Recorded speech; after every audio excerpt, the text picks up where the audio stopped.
On the date of 17 जनवरी 1992 इस दिन south Korea का एक शहर चिंगजोंगजू, इस शहर के अंदर वहीं के पुलिस स्टेशन में एक इमरजेंसी कॉल आता है।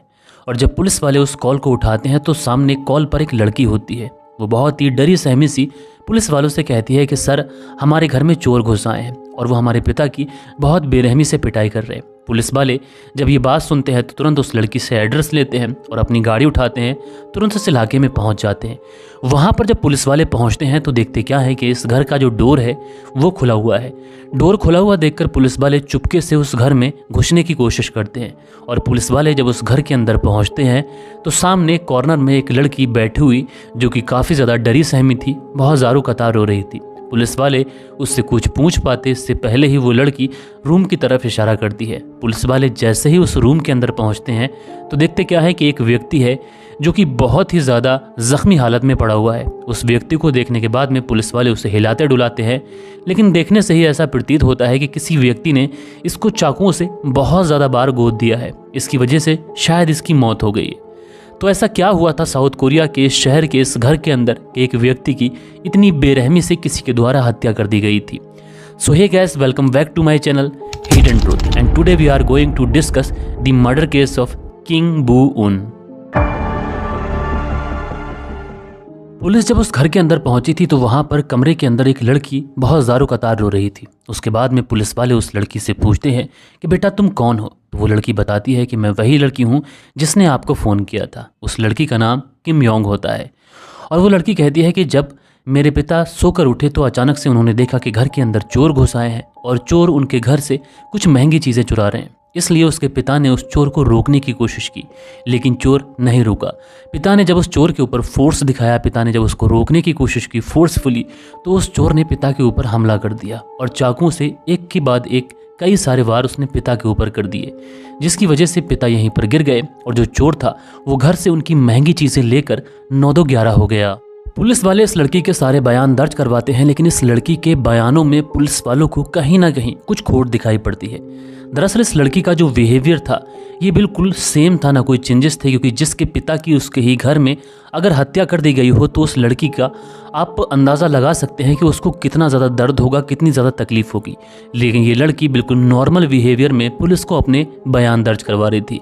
लिहाजा पुलिस को ये बातें हजम तो नहीं होती हैं, लेकिन उसके बावजूद भी इस लड़की के बयान लिखवाए जाते हैं। उसके बाद में पुलिस वाले इस घर को बहुत ही बारीकी से चेक करते हैं, लेकिन बारीकी से चेक करने के बाद में भी पुलिस को ये पता नहीं चलता है कि इस घर के अंदर कोई फोर्सफुली एंट्री हुई थी या फिर नहीं। उसके बाद में पुलिस वाले आस पड़ोस में सारे ही सीसीटीवी कैमरास चेक करते हैं, लेकिन उन सारे ही सीसीटीवी कैमरास के अंदर कोई भी बाहरी व्यक्ति इस घर के अंदर घुसता हुआ दिखाई नहीं पड़ रहा था। उसके बाद में पुलिस वालों को इस लड़की के ऊपर डाउट तो होता है, लेकिन पुलिस वाले उस समय तक तो इस लड़की से कुछ भी नहीं कहते हैं। लेकिन जब घर की फिर से तलाशी करते हैं तो वहाँ पर जो मर्डर वेपन होता है वो पुलिस को मिल जाता है। पुलिस वाले उस मर्डर वेपन को कलेक्ट करते हैं और उस पर कुछ फिंगरप्रिंट्स भी होते हैं। और दोस्तों, मैं आपकी जानकारी के लिए आपको बता दूं कि इंडिया के अंदर हर सिटीजन का जो फिंगरप्रिंट्स होता है, जो डीएनए होता है, ये पुलिस के पास नहीं होता। अगर किसी का डीएनए और फिंगरप्रिंट्स पुलिस के पास हैं तो इसका मतलब साफ है कि उस व्यक्ति ने पास्ट में कोई क्राइम कमिट किया है। इसकी वजह से पुलिस के पास में उसके फिंगरप्रिंट्स एंड डीएनए मौजूद है।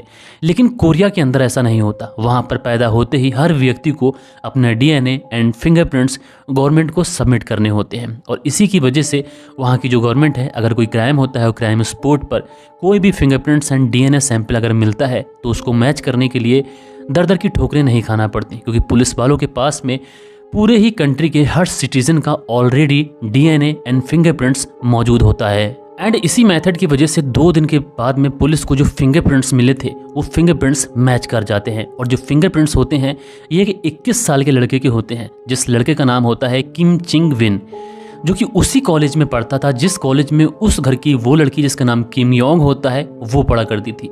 इसलिए पुलिस वाले अब किम चिंग विन जो 21 साल का था, जिसके फिंगरप्रिंट्स मैच हुए थे, उसको अरेस्ट करते हैं। अरेस्ट करने के बाद में इसको पुलिस थाने लेके आया जाता है और इस व्यक्ति की पहचान कराने के लिए उस लड़की को बुलाया जाता है जिसके घर में घुसकर उसके पिता की हत्या की गई थी। वो लड़की आती है और जब वो किम चिंग वॉन को उस पुलिस थाने के अंदर देखती है तो वो ज़ारों कतार रोने लग जाती है। लड़की को रोते हुए जब पुलिस वाले देखते हैं तो पुलिस वाले उस लड़की को छुपाने की कोशिश करते हैं, लेकिन लड़की जो थी वो इतना ज़्यादा रोने लगी थी कि जिसकी वजह से पुलिस वालों को भी अब थोड़ा थोड़ा जो डाउट था वो उस लड़की के ऊपर भी होने लगता है।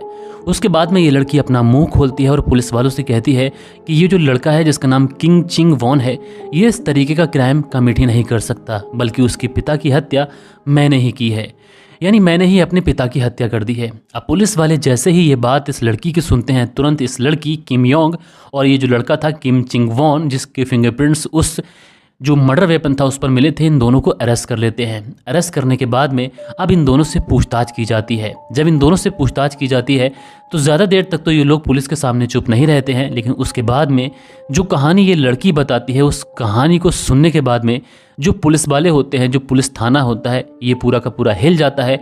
बल्कि पुलिस थाना तो छोड़ो, बल्कि ये पूरा का पूरा कोरिया इस केस को सुनने के बाद में हिल जाता है, क्योंकि जो लड़की जवाब देने वाली थी वो जवाब इतना ज़्यादा डिस्टर्बिंग था। वो लड़की पुलिस वालों को बताती है कि जब वो 3 साल की थी तो उसके जो पहले वाले पिता थे अचानक से उनकी डेथ हो जाती है, और जब वो लड़की 7 साल की हो जाती है तो जो उसकी माँ थी, उस माँ ने इस वाले पिता से शादी की थी, जिस पिता का मर्डर इस लड़की ने ही किया था। लड़की बताती है कि जब वो 7 साल की थी, जब उसकी माँ ने इससे शादी की थी, तो शादी के 2 साल बाद तक तो ये जो पिता था ये बहुत अच्छे से हमारे साथ में रहता था, लेकिन शादी के कुछ साल के बाद में जब मेरी उम्र 9 साल की हो जाती है तो उस समय जो मेरे पिता थे, ये पिता नहीं रहे थे, बल्कि वो एक हैवान बन चुके थे। जब लड़की 9 साल की हुई थी उसके बाद में इसके ही सौतेले पिता ने इसके साथ में ऐसी दरिंदगी की थी जिसे सुनने के बाद में हर किसी की रूह कांप गई थी। दरअसल जब लड़की 9 साल की होती थी और जब इस लड़की की माँ जो थी वो जब घर पे नहीं रहती थी, तो उसी समय जो इसका पिता था सौतेला वाला, वो इसके साथ में बैड टच किया करता था। लड़की को इतनी गलत तरीके से बैड टच किया करता था कि लड़की को बहुत ज़्यादा असहज महसूस होता था। लड़की विरोध करती थी, लेकिन पिता के ऊपर एक बात का भी कोई भी असर नहीं था। यहाँ तक तो छोड़ो, जब लड़की 12 साल की हो जाती है और जब तक ये पिता उसके साथ में इसी तरीके की गंदी हरकतें करता रहता है। लड़की इतना ज़्यादा परेशान थी कि वो अगर नहाने जाती थी बाथरूम के अंदर तो जो पिता था ये पीछे से उस बाथरूम के अंदर पहुंच जाया करता था और अपनी ही बेटी के साथ में गलत तरीके से आपत्तिजनक चीज़ें उस बाथरूम के अंदर नहाते समय किया करता था। उसको गंदी मूवीज़ दिखाता था और उससे कहता था इसी तरीके से तुम भी मेरे साथ में परफॉर्म करो। आप समझ सकते हैं कि मैं पूरा बात आपको बताना क्या चाहता हूँ। और इसी वजह से लड़की इतनी ज़्यादा परेशान हो गई थी कि उसको समझ ही नहीं आ रहा था कि वो क्या करे। दोस्तों, रियल लाइफ में अगर हमारे साथ कुछ गलत होता है तो एटलीस्ट हमारे मम्मा, हमारे पिता जो होते हैं, हम कम से कम उनको बता सकते हैं, लेकिन यहाँ पर जो पिता था यही इस लड़की के प्रति दरिंदा बन चुका था। यहाँ तक तो छोड़ो दोस्तों, ये लड़की जब पीरियड के समय में होती थी तो उस समय भी जो इसका पिता था ये इस लड़की का मिसयूज़ किया करता था और हर समय डेली ये उसके साथ में फिजिकल हुआ करता था। आप सोच समझ सकते हैं कि एक 12 साल की लड़की के ऊपर आखिर उस समय क्या बीत रही होगी। उसके बाद में कई बार ये लड़की अपनी माँ को ये सारी बातें बताने की कोशिश भी करती है, लेकिन इसकी जो माँ होती है जब अपनी बेटी के मुंह से ये बातें सुनती है कि उसका ही पिता, हालांकि सौतेला है, लेकिन उसके साथ में ये काम कर रहा है, ये सुनकर उस माँ को यकीन ही नहीं होता है कि उसका पति आखिर उसकी बेटी के साथ में इस तरीके की गंदी हरकत कैसे कर सकता है। लेकिन बेटी की बातों पर यकीन नहीं होता है। माँ कहीं ना कहीं अलर्ट हो गई थी और इसी वजह से एक दिन जो माँ होती है अपने ही पति को अपनी ही बेटी के साथ में गलत काम करते हुए देख लेती है। उसके बाद में पुलिस स्टेशन जाने की धमकी देती है, लेकिन जो किंग जोंग बू था वो इन दोनों को धमकी देता है, माँ बेटियों को, और कहता है कि अगर तुमने पुलिस में जाने की कोशिश भी की तो तुम दोनों को जान से मार दूंगा, क्योंकि इसका कोई उखाड़ भी कुछ नहीं सकता था। क्योंकि उस समय ये कोरिया के एक हायर लॉ ऑफिस में काम करता था, जिसकी वजह से बहुत सारे पुलिस वाले इसके सामने नतमस्तक हुआ करते थे और इसी वजह से ये अपनी बेटी के साथ में इस तरीके की दरिंदगी आगे भी कंटिन्यू रखता रहा। उसके बाद में जो लड़की होती है जब ये कॉलेज जाने लगती है तो इसकी मुलाकात किम चिंग वॉन से होती है। ये वही लड़का है जो इस समय पुलिस स्टेशन में इस लड़की के साथ हिरासत में है।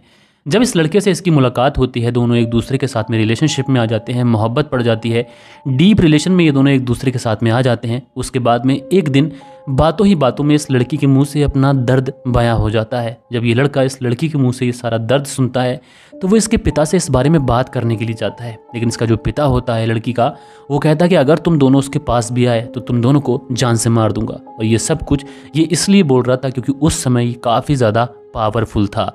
और यही सारी चीज़ें जो है वो आगे भी चलती रहती हैं और इसी वजह से जो लड़का होता है, जो प्रेमी होता है इस लड़की का, वो एक फ़ैसला करता है कि क्यों ना तुम्हारे पिता की हत्या कर दी जाए। लेकिन कोरिया के अंदर किसी क्राइम को करना आसान नहीं था, इसलिए ये लड़का किम चिंग वॉन ये फैसला करता है कि अगर उस व्यक्ति का मर्डर किया भी जाए तो सारा इल्ज़ाम उसके ही ऊपर आए और उसकी जो प्रेमिका है किम चोंग ये ना फंसे। इसलिए ये अपने एक फिंगरप्रिंट्स वाला चाकू इस लड़की को दे देता है और कह देता है कि जब तुम्हारे पिता सो रहे हों तो उस समय तुम इस चाकू से अपने पिता के ऊपर हमला कर देना, लेकिन याद रहे तुम्हें किसी रुमाल, किसी ऐसी चीज़ का इस्तेमाल करना रहेगा कि जिसकी वजह से इस चाकू के ऊपर तुम्हारा कोई भी फिंगरप्रिंट्स ना आ सके। और पुलिस को जब ये चाकू मिले तो उसके ऊपर सारे के सारे फिंगरप्रिंट्स इसी लड़के किम चोंग वॉन के हों। और किम चोंग वॉन ने ये सब कुछ इसलिए किया था ताकि उसकी जो मोहब्बत है, उसकी जो प्रेमिका है, ये हमेशा किसी भी चीज़ों से साफ रह सके, पवित्र रह सके और किसी भी प्रॉब्लम में ना फंसे। पुलिस का अगर केस होता है तो किंग चिंग वॉन ही सारी जिम्मेदारी लेने के लिए तैयार था। लेकिन जब ये लड़की किंग चोंग पुलिस थाने पहुंचती है और इस लड़के को देखती है तो बहुत ज़्यादा रोने लगती है और पूरी सच्चाई पुलिस वालों को बता देती है। जब कोरिया के अंदर ये खबर फैली थी तो उस समय बहुत ज़्यादा प्रोटेस्ट हुए थे, हर न्यूज़ चैनल पर इसी तरीके की खबरें चल रही थी। लेकिन इन दोनों को 4 अप्रैल 1992 को जो कोर्ट होता है उसमें इन दोनों को भेजा जाता है, ट्रायल चलता है और इन दोनों को गिल्टी पाया जाता है। उसके बाद में लड़के को 5 साल की और इस लड़की को 7 साल की सज़ा होती है। आप लोग इस पूरी कहानी को किस तरीके से देखते हैं, इसमें सबसे ज़्यादा गलती किसकी थी, कमेंट्स करके ज़रूर से ज़रूर बताइएगा। और चैनल को आप लोग सब्सक्राइब नहीं करते हैं, सपोर्ट नहीं करते हैं, इसलिए मैं आप लोगों से एज ए रिक्वेस्ट बोलता हूं कि आप लोग चैनल को सब्सक्राइब करें, सपोर्ट करें इसी तरीके की क्राइम डॉक्यूमेंट्रीज़ के लिए। इसी के साथ ये जो केस था क्लोज़ होता है।